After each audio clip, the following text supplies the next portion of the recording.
Okay, I'm Barbara Crawford, and this is my husband of 69 years, Bill.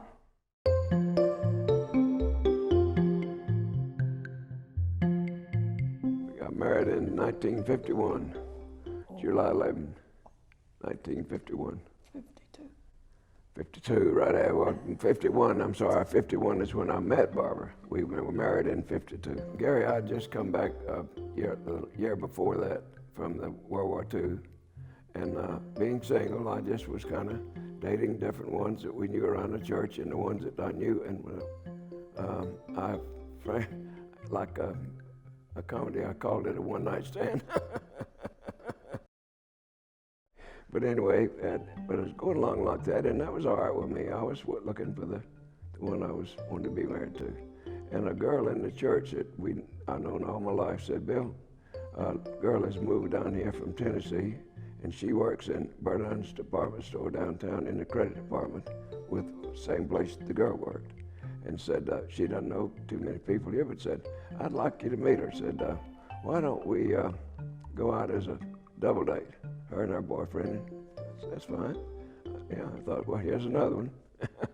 And about Thursday, she called. We were going to go out Friday night and said, Bill, we're not going to go. Said, now the address Barbara lives at is so forth.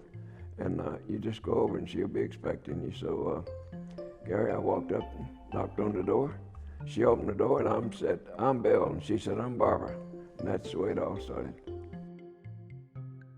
Well, I tell young people today, be careful who you're dating before marriage, and then you have things in common and you think alike and everything.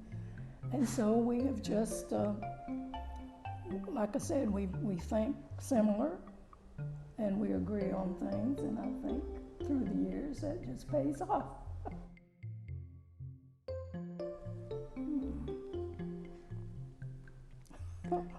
I guess one gives in to the other. Yeah. I hadn't thought about that. And everything's not perfect in a marriage. But if you just can handle them and just settle down a little bit, that's what I say. Well, I would like to add maybe to that I'm an impatient person, but I do think that in the long run, it is patience. It's not something you decide to do or conscious of doing it, but it just boils down to you ultimately have patience with the other person.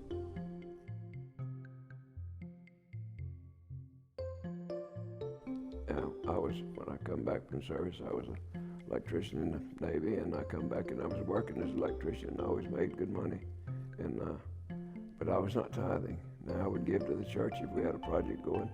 I wanted to buy something, I could always spend money, but I did not make it what we call a tithe. I did not. I just was not doing it. Not for no reason. I just didn't. I wouldn't say that I was sitting around saying I'm not going to do it. I just didn't do it. Pass the plate and put some money in, and that was it. So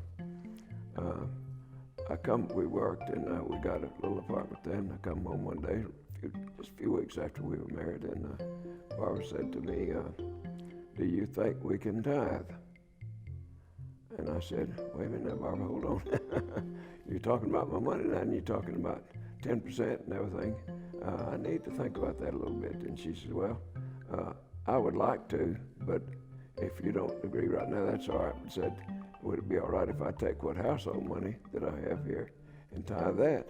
And still we'll have plenty to take care of the household things. I said, it'd be all right.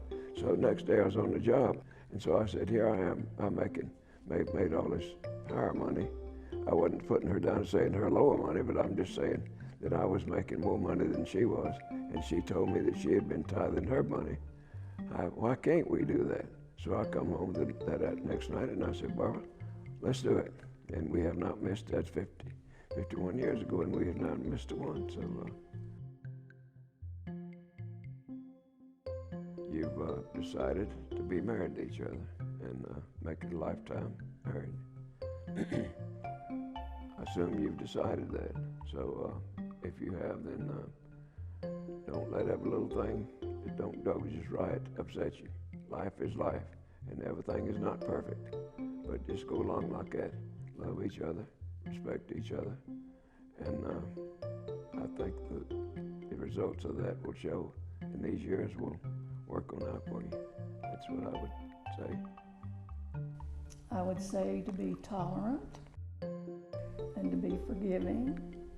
And again, I'm not talking about a big conscious thing. I'm just saying let it work out that way, and you'll see that it'll be best.